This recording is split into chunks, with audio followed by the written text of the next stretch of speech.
I'm a big believer in second chances, even for people who commit serious crimes. Who deserves a second chance? Who gets one? And who decides? I'm Jessica Henry, and I'll be your host of Just Justice. I'm a former public defender, a professor of justice studies, and an award-winning author. And I'm excited for us to find new ways to put justice back into our criminal legal system.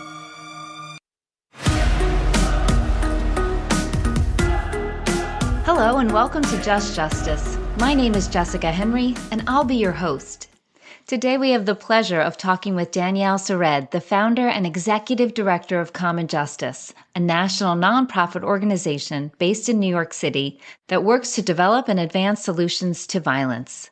Common Justice seeks to meet the needs of those who've been harmed and also those who cause harm in ways that foster racial equity and don't rely on mass incarceration. Danielle is the author of Until We Reckon: Violence, Mass Incarceration, and a Road to Repair. She's been featured widely for her work in the public conversation about mass incarceration and violence, including at the Aspen Ideas Festival, the Atlantic Magazine Summit on Race and Justice, and she's been seen in the New York Times, the Washington Post, USA Today, on Democracy Now!, NPR, and On Second Thought with Trevor Noah, just to name a few of the places where her work has been highlighted. It is such a pleasure to have you on the show, Danielle. Welcome. Thank you so much for having me. Danielle, I just want to set the stage here. Just Justice is a podcast about second chances for people in the American legal system. And you are the executive director and founder of an amazing organization called Common Justice. And you also wrote a terrific book, a really impactful book called Until We Reckon: Mass Incarceration and a Road to Repair. And I just can't wait to explore your lens on second chances, given your specific background and the work that you do. So why don't we just get started with a quick overview of what is Common Justice? What's your organization? And where did you get the idea to start it? Thank you so much for that generous introduction. So Common Justice is, develops and advances solutions to violence that meet the needs of those harmed, advance racial equity, and don't rely on incarceration. Where does Common Justice operate, and how many cases have you handled over the years? We've long operated in Brooklyn. We operate in the Bronx and most recently in Manhattan, all in New York City. We've seen between 100 and 200 responsible parties and over 300 harm parties. And we also now have partnerships with people around the country who are working to stand up similar interventions. So we see extraordinary emergent work in Jackson, in Nashville, in Memphis, amazing work already happening in St. Louis, emerging in Minneapolis. And we have a new practitioners lab with people from 9 cities across the country who are a little further away from standing up something similar, but very much on track to do that. And those folks hail from places like Oklahoma City and Durham and Houston and Detroit, and all sorts of places where we believe we'll see this work take hold in the coming years. At the core of our work, and the first thing we did when we began the organization, is an alternative to incarceration for serious violence based in restorative justice. So in cases like stabbings, shootings, gunpoint robberies, if and only if the survivors of that violence agree, the case is diverted into a process in which the responsible party is supported in reckoning with what they've done, addressing the drivers of violence in their own lives. About 3 months in, come together with the person they harmed and their support people in dialogue in a restorative justice circle to talk about what happened, talk about its impact, and reach agreements about how to make things as right as possible. If the responsible parties complete the program and fulfill those agreements, they don't go to prison and the felony charges against them are dismissed. And in the meantime, we provide wraparound services to the people they harmed. Since beginning with that work, we've grown to include a body of communications and narrative and culture change work, a body of policy and organizing work, and a body of work supporting people around the country trying to stand up similar interventions. I'm sort of flabbergasted by the scope of what you just described. I mean, you're talking about some of the most serious kinds of crimes, as you said, shootings and stabbings and all of those kinds of things, and you're envisioning a different way to respond to them. And you use the term restorative justice, and you use the term restorative justice circle. And I think before we get any further, maybe you could explain those concepts to us so that we can understand better the rest of the conversation. Sure. So restorative justice is a process in which the people most directly impacted by a given harm come together to reach a decision about what the responsible person can do to make things as right as possible. A restorative justice circle is the shape in which that conversation takes place. And I think it's really important to note that sounds very straightforward, but it could not be more different than the criminal legal system's approach. So when we say it's a process in which the people most directly impacted come together, that's not what happens in our court system. Survivors have no legal standing whatsoever in the court system other than an entitlement to provide a victim impact statement at the time of sentencing. Those statements have been demonstrated in the evidence to have no effect on the outcome of sentencing. Right? So the people with a stake in the outcome include the loved ones of those who caused harm, the loved ones of those who were harmed, the people harmed themselves, and those people are not stakeholders in the criminal legal system. When we say those people come together to reach a decision, it means this isn't just a process of saying sorry. It's not a process of expressing remorse and receiving forgiveness. It's a decision-making process. So some of these processes include expressions of forgiveness. Many don't. Those things are in many ways ancillary to the central thing, which is that people are trying to find a way forward with one another. So it's an action-oriented process. We talk about accountability, the centerpiece of restorative justice, not as being sorry or feeling sorry or saying sorry, but doing sorry, right? What remorse looks like as a set of actions, as a way of living. And then the last part of it is about what the responsible person can do to make things as right as possible. Like, there's nothing in our criminal punishment that system that involves acts of repair, right? All we do is inflict harm on the people who caused harm in the name of the state. Right? We do nothing to mend the damage to those who were harmed. We do nothing to successfully transform the people who caused harm into people who will never do so again. Like I've said at different times, it's as though in the criminal justice system, if someone burns down your house, all it can offer is to burn down their house in your name. But what you need is a place to live. And restorative justice asks, like, what if that person's obligation is to help rebuild your home? And it's a fundamentally different orientation to everybody in the process. It's an orientation that includes survivors at the very center, their inherent dignity, their deservingness of care, the wrongfulness of what happened to them.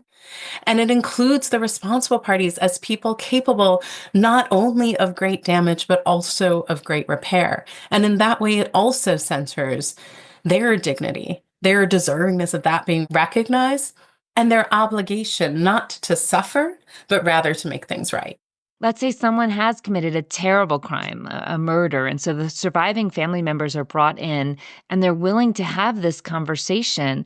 What is asked of the person who's caused harm? What kinds of things can they do to repair? So I would say common justice does not work with murder cases. Let me talk about other kinds of serious harm, like up to and including attempted murder. And then I'm happy to say something about how murder cases do and don't compare. So in cases of very serious harm, the survivor is in the room, right? They are still there. They are the people to whom something is owed, and they are the people who provide the most significant direction as to what that repair should look like.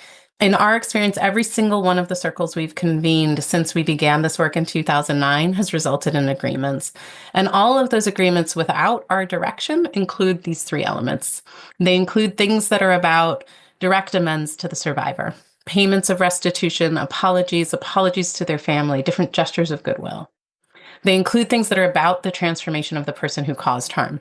Things that the survivors and others in the room, including people who care about the responsible party, believe will secure a future where they don't hurt anyone else. And so that may be employment, it may be schooling, maybe therapy, treatment, any number of things that people think will change the trajectory of their lives and their behavior.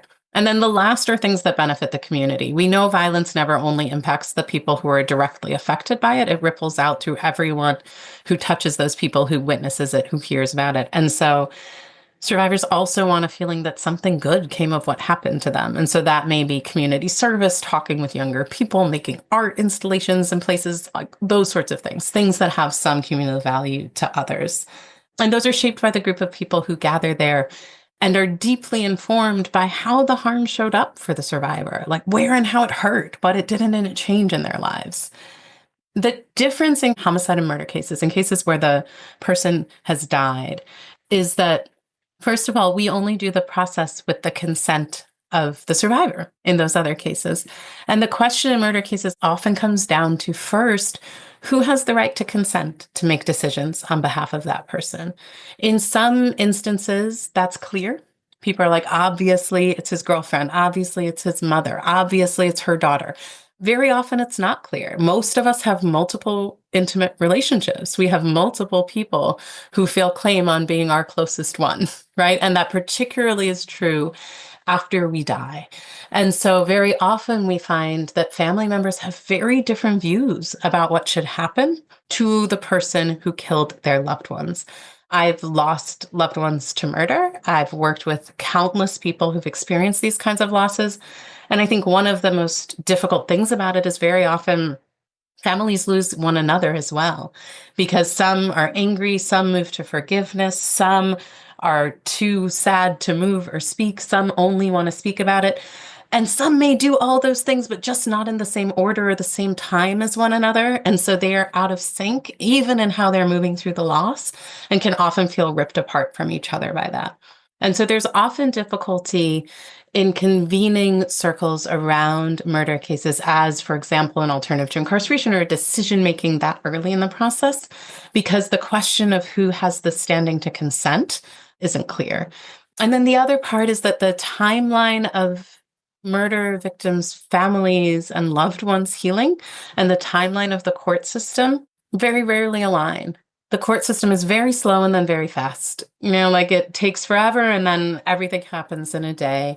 And there's a sort of type of urgency that is both real and fabricated in those systems that doesn't align with the kind of time it takes someone to move through their pain, to even be able to consider what they want. And so very often the timeline at which the criminal legal system needs to make a decision and the timeline at which the survivors, the loved ones of the people who have been killed are ready to even know what they want, those don't match. And so very often you do see occasional circles in murder cases that happen early in the process. Very often you see those later in time.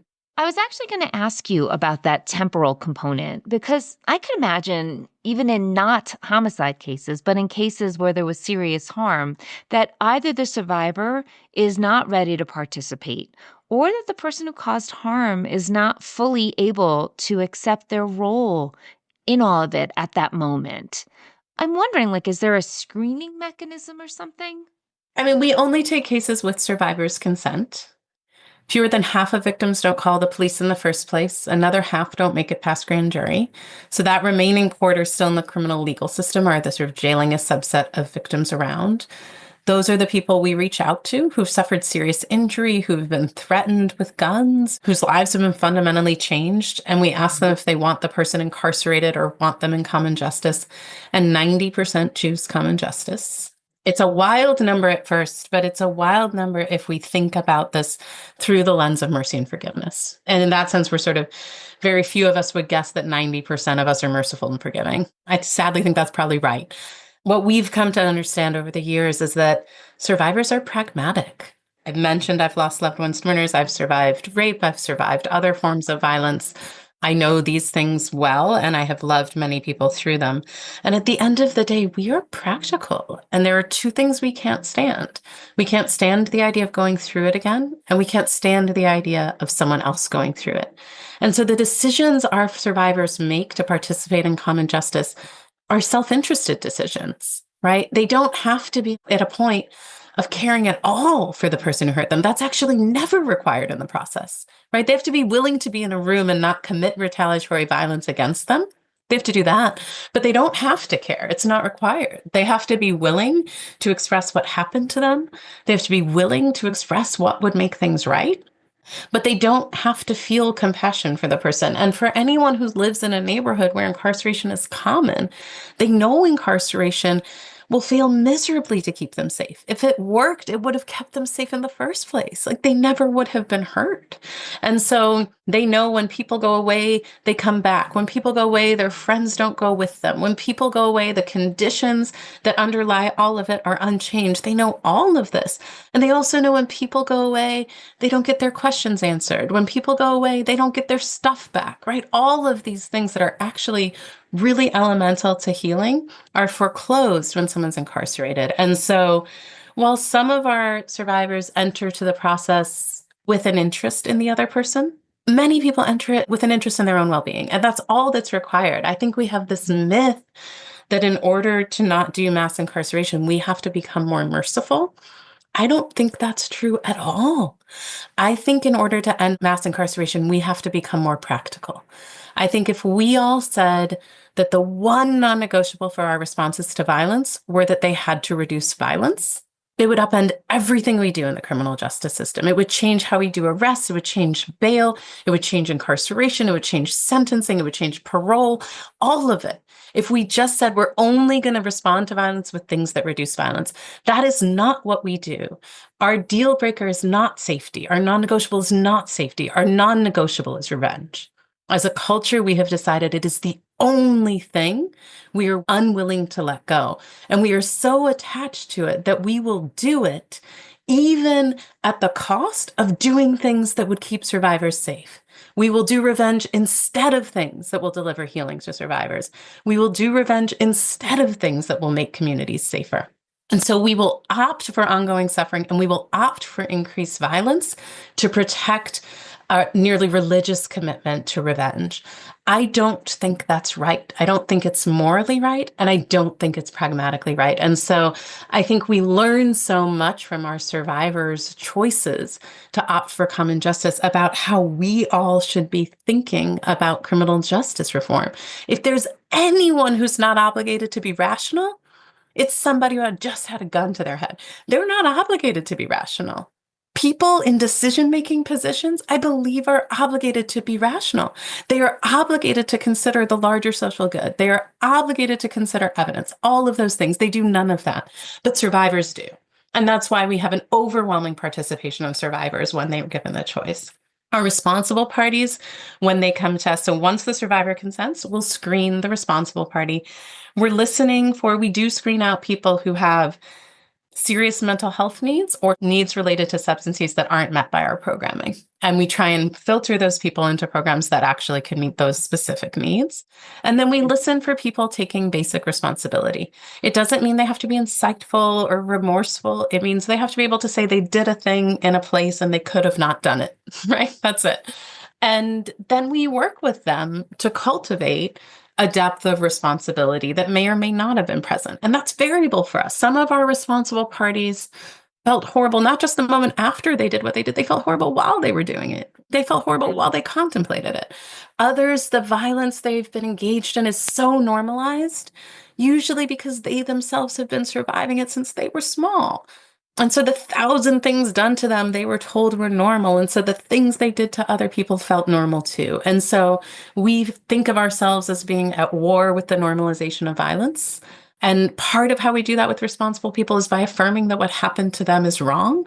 And from that place, insisting that what they did was wrong and supporting them and finding their way to that. So not all of our circles happen 3 months in. Sometimes people aren't ready yet and it takes longer. That's fine. Like, we move at the pace of people's readiness, but we're moving toward a process that makes a contribution to this, and where the baseline isn't that everybody is already transformed. The baseline is that people are ready to participate. Again, that's a lot to unpack, even from what you just said. But I first want to just acknowledge that I am so sorry that you have been through what you've been through. It's even a stronger testament to your vision and your strength that you are so passionate about this and that you've been able to develop this mechanism that is healing for so many people. It's really so powerful, and I want to thank you for sharing that and for being here. And you did say two things that I wanted to focus in on. One was this idea that the people who caused harm actually have been exposed to violence since they were little. And again, I can't recommend enough to listeners your book, Until We Reckon. If you haven't yet looked at it, I really recommend that you do. But In your book, you talk about an interview you did with a bunch of young people at Rikers Island. And you said, like, how many of you have ever experienced violence? And nobody raised their hand. And then what happened? Do you remember this? We asked them if they had been victims of crime, and they said no. And then we asked people if they'd had something taken by force, and they said yes. And we asked if they'd been beaten, and they said yes. And we asked if they'd been injured, and they said yes. And some of that, what it reveals is two things. Like, one is how normalized violence is, but the second is how even the identity and status as a victim of crime in this country has been so deeply racialized and so forcefully excluded young men of color in particular. It excludes Black women and other women of color in a different way. In that way, normally we sort of understand that Black women and women of color are hurt, and instead we talk about their extraordinary resilience in a way that sounds really nice, but also often excuses us culturally from actually showing up with the resources that every human being needs and deserves when they're hurt. And with young men of color, we talk as though they cannot be harmed, as though the status of being a victim or a survivor is fully and completely unavailable to them by virtue of who they are. And people in power internalize that. White people internalize that. Decision makers in victim services internalize that. And young men of color internalize it themselves. And then that's compounded by the way violence gets normalized in communities where violence is present. It's like one of the easiest coping mechanisms, especially for men, is to numb to things, to just not feel at all. And so many of our participants, if we ask how they feel about what happened, and they say they feel fine, it doesn't mean they feel fine. It means like they can't feel the pain that is rightfully theirs to feel. So, like, if I went to the doctor and everything was numb, they would rush me to the ER and not send me home. Like, the fact that people can't feel pain is not an indication that we're all right. Like, actually, when we are healthy, we feel all of it. And so one of the things we know is that we've told a story in this country that, like, white women are the primary and most important victims.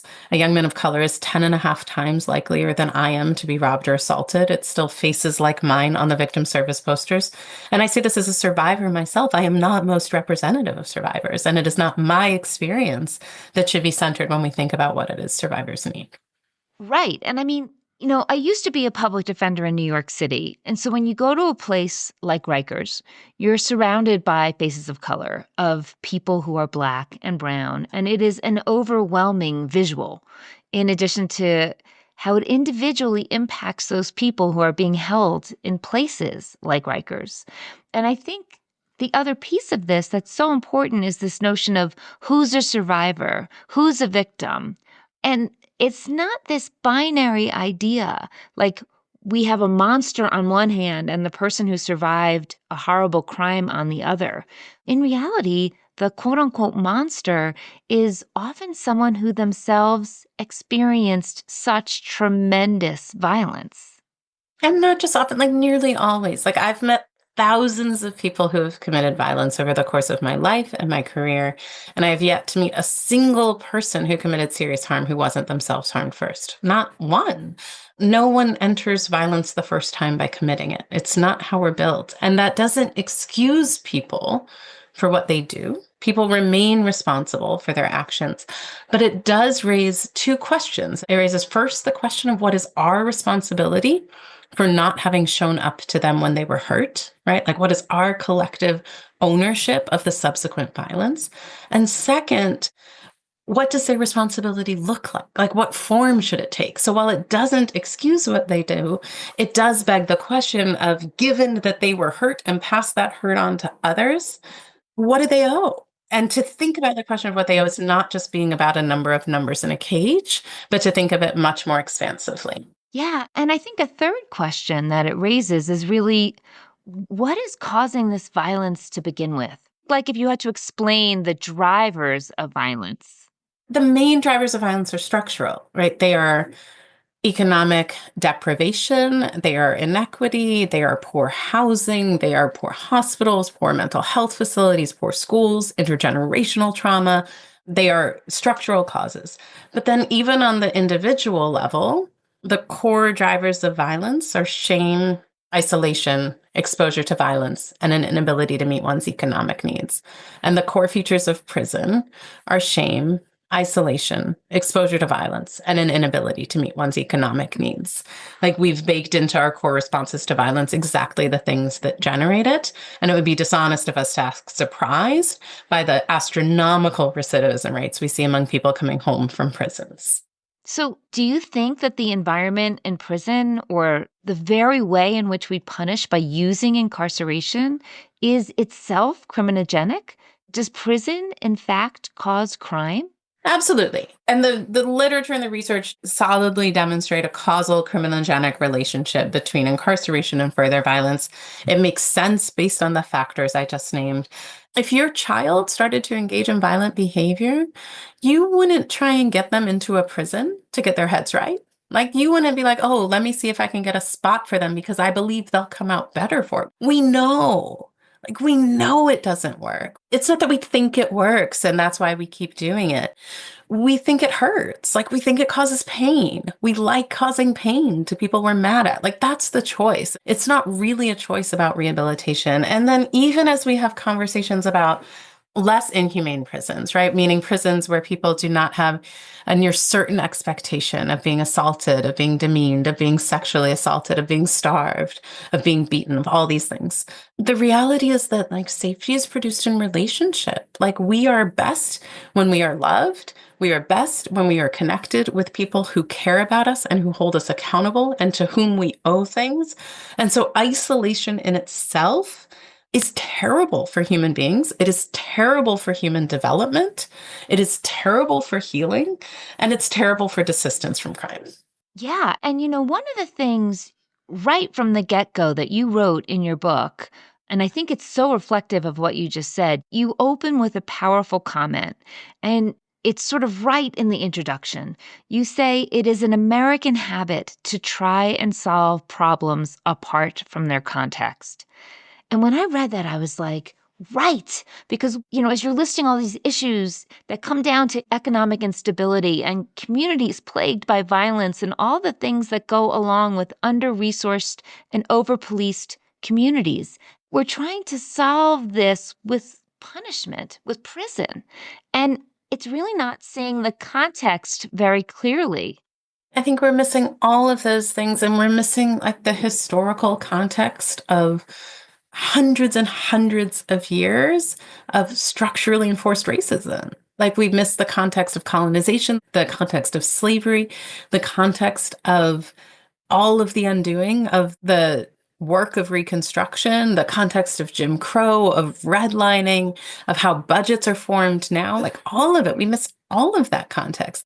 If you looked at a map of school budgets by district, you could look at the lowest budget and you could accurately predict the race of the people in that district. Everybody knows that. Like it's not just historical either, right? It's continuous. It's unending.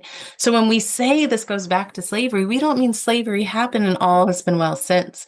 We mean we have never stopped those practices, right? We have never stopped extracting wealth from Black community. We have never stopped protecting the right of white male property owners at the expense of anyone else, including Black people, including the white wives in their own homes being beaten, right? Like we've never stopped those things. There's enormous continuity in America. So when people say like, that's not who we are about various moments in history, I'm like, since when? Like, says who, right? It's who we have been. Because it is who we have been does not actually mean it's the only way we can be. Like one of the enormous gifts of my work is all the time, every day, I get to see people becoming people other than who they've been. Like, who gets to do that every day? It's incredible, right? Like, some of us, like, once in a life, we see a friend who changes a lot, Like, you're like, oh, I have my friend, she got divorced, and, like, she really came out of her shell, right? Like, I every day watch people become something they've never been before. And so I know it's a fundamental human capacity. Like I know we can't only be what we've been and that we can change in ways other than just aging, right? Like I really believe we can continue to change. And I think that's true for us culturally too, right? Like we could become a society we have never been if we chose to do that. It remains available to us to do. And so I think there's a way that we have to be honest about how consistent America has been in its institutionalization and enforcement of racism. And in that honesty, be honest that those have been choices. and that we can make different choices.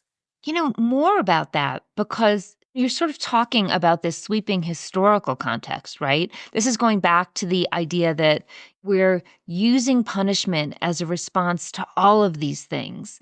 But can you tie that historical context, that historical racism, to the issue that we're talking about here on this podcast, which is mass incarceration and ways to provide second chances? Like, how do you see those concepts linking? The continuity is mapped really beautifully and most famously by Michelle Alexander in The New Jim Crow. I think the book Slavery by Another Name by Douglas Blackman, who came out years before, is also extraordinarily important in tracing the continuity through of forced labor following the formal end of slavery, of convict leasing, of all of these practices that maintain continuity up to and including prison labor today, right? So that continuity has been really well documented. Often, I think that one of the least exercised muscles for us in our culture is that of repair. I think very few of us have experiences of people making right with us. We have experiences of people being punished, and we have experiences of impunity. We have a million of each of those. We have them at the cultural level, we have them at the neighborhood level, we have them in our families. We have very few experiences of wrongs being made right. And I think without that lived experience, it's very hard for us to imagine what a culture of repair would look like. It is my belief that a culture without the capacity to repair cannot survive. Because without it, right, it's just you get hurt on hurt on hurt on hurt. And eventually that collapses, it corrodes, it explodes, something happens, right? Like it's not a sustainable way of being over time. I think any of us who look at our culture now would agree, like, we're not thriving. We're not thriving culturally. And I think if we think about how to develop these muscles of repair, we get to think about them at different scales, right? We get to think about them in instances of small interpersonal harm. We get to think about not just saying sorry to someone, but doing something to make it right. Like if you're late the third time to somebody, first of all, don't lie and blame it on the trains if it's just because you left late. And second of all, like the next three times, come early. Just like come early, like have them show up where you agreed to meet and you're already there three times in a row. Like do that instead of just saying sorry, right? Like there's these tiny instances that seem silly, having just talked about slavery, and are not silly, because some of this is about like, how do we really regain the muscle memory to something that I believe is a core human ability of how to make right what we've wronged. And then we ratchet that up. We do interpersonal repair in our close relationships. We do it with people we love. We think about how to make things right. We think about how to repair relationship and damage. And then we do that with the strangers we hurt or the people who are a little further out. And one of the things I love about restorative justice is that it is wildly proportionate. Right? If you do restorative justice for a little thing, the agreements that come out of it are little. Like we do it in my family. My kid, if he like throws a Cheerio at my face when he's not supposed to, I say, ow, that hurt. He said, I see that it hurt. I'm sorry. What can I do? I say, kiss my forehead. He kisses my forehead. He said, I'll try not to do it again. The whole thing takes 12 seconds. It's not that deep. But that same kid, when you talk to him about slavery, will start to ask questions like, did we ask people how it made them feel? Right? Like the core steps of accountability in our view are to acknowledge what you've done, acknowledge its impact, express genuine remorse, make things as right as possible, ideally in a way defined by those harmed, and become someone who won't do that again. I think those are the processes for the small infractions between us. That's the Cheerio process. And I think that's what we have to do as a nation. I think we have to acknowledge what we've done. I think we have to acknowledge its impact. I think we have to collectively express remorse. I think we have to make right, ideally in a way defined by those harm, and we have to become a people who will never do it again, right? And so I think the practice of repair doesn't change. The movements don't change. The elements don't change, whether we're talking about the smaller interpersonal things or about finally doing reparations for the greatest foundational harms of the country. And mass incarceration, the use of prison is an extension of these harms that you're talking about that go all the way back. It is one of, like, we owe something for having done it to people, right? Because we've not only inflicted enormous harm on people, Like we have, right? We've engaged in things that many people regard as psychological torture. We've engaged in physical torture. We have killed people in our names. We have done this mostly and primarily to Black people and to other people of color. And we have done this in the presence of the information that it actually makes us all less safe. Like all of this would be complicated if prisons worked, right? Like if inflicting pain worked to make us safer, it would be like a very complicated moral conversation. We'd be like, it's like we'd be talking about utilitarianism and can you do the greatest good for the greatest number? And, like we'd have all these very interesting philosophical conversations. It would be super rich. It's not a rich conversation, in my view, because we are doing something that is both cruel and dangerous, right? It's not just ineffective. It's not just that it doesn't work. It's that it's generative of violence, right? So we are making choices that cause collective harm and individual harm at the same time. And we owe something for it. Like we owe collective and individual repair for the decisions we have made with full knowing and fully available information that nothing about this response was actually solving the problems we turned to it allegedly to solve. And one of the things that's so interesting about what you just laid out is I'm imagining people listening to this and being like, wait a minute. So you're telling me somebody stabbed somebody and they survived, and we as a society owe the person who did the stabbing something? I can imagine that. And I can also imagine people who position themselves as victims' rights advocates saying, no, no, we need prisons and we need severe punishment to honor the experience of victims. But you have a really different narrative. It's really interesting to me that you come up with this different approach that honors individuals with your lens, but also honors the historical context from which we have developed this pattern of incarceration. And I think we have to be honest about individual agency and structural constraints at the same time. Those have to both be true at the same, and we have to hold those with our participants, right? So we have to hold with our participants the reality of all the things that were done to them, all the things they deserved and didn't get, all the harm they survived that was ignored or laughed at. And we have to hold that they still had agency and made a choice to hurt someone, they're responsible for it. And so I think one of the things is that we want to know if each person or institution like owes or is owed. All of us owe and are owed. And in a country where everyone is in debt, I don't know how we don't understand this. Like all of us have a friend who owes us $100 and a credit card bill. All of us do. Like even billionaires are owed money and owe other people money. Like everybody owes and is owed. Like that's true. And that's one of the fundamental natures of human relationship. Like we belong to each other. We are connected to each other. We have responsibilities to people and other people have responsibilities to us. And so our participants, we believe, are owed something, and that doesn't cancel out the debt that they owe, right? Like they also, like I can't call Visa and be like, look, my friend didn't pay me back yet. Nobody cares, right? Like those things, they stand in their own right. And so we have to be able to say people who cause harm are responsible to those they've harmed to make it right. And we have to say institutions that have caused harm are responsible to those they've harmed to make it right. And larger societies that have caused harm, the same, right? And we have to hold those things simultaneously and knowing that each of us, depending on the lens, depending on the conversation, will sit in different seats. So like we say harmed party and responsible party in our work, not like victim and defendant. And that's partly because in restorative justice, we're defining someone's relationship to a given incident, not their whole identity. So they are the harmed party in that incident. They may be the responsible party in 5 others, and vice versa. They are the responsible party in that incident. That doesn't mean they're not the harmed party in a ton of others. And so we believe that when we hurt people, we incur an obligation, and nothing cancels that out. And so that means when we were hurt, we owed something. And when we hurt someone, we owe something. And all of those obligations have to be fulfilled. And that we have to move through the world in a way that our aim isn't to cancel all of that out, but rather to fulfill it all. So, what would you say, in addition to sort of sitting in the circle and the surviving party sort of coming up with things that might make them feel whole? You also said that you engage in wraparound services. Can you tell us a little bit about what victims and survivors actually need? If it's not that their person who caused them harm go to prison forever, like what do they need? I talked about the kind of agreements that come out of circles. Those are the things survivors ask for.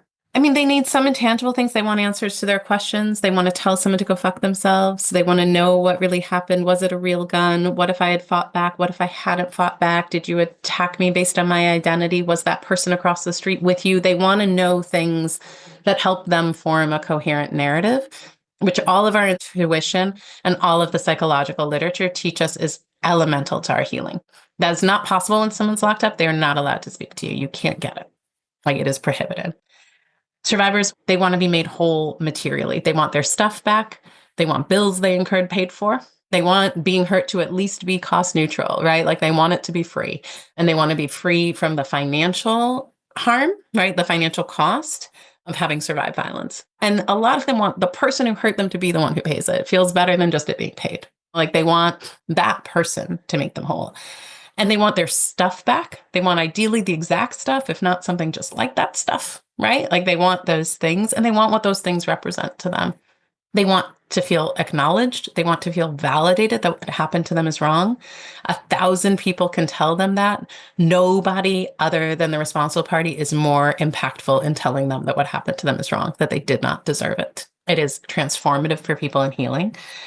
And then they want to know the person won't do it again. And so they want the person to have to do things that are hard to change. They want that person to work. And very often, I mean, it's also important to say, as survivors, sometimes we do want the other person to suffer. Sometimes we want blood. Sometimes we want a fair one, this time with them unarmed, right? We want all those things. It is legitimate to want them. So in restorative justice processes, we don't allow agreements that inflict harm on anyone, including the responsible party.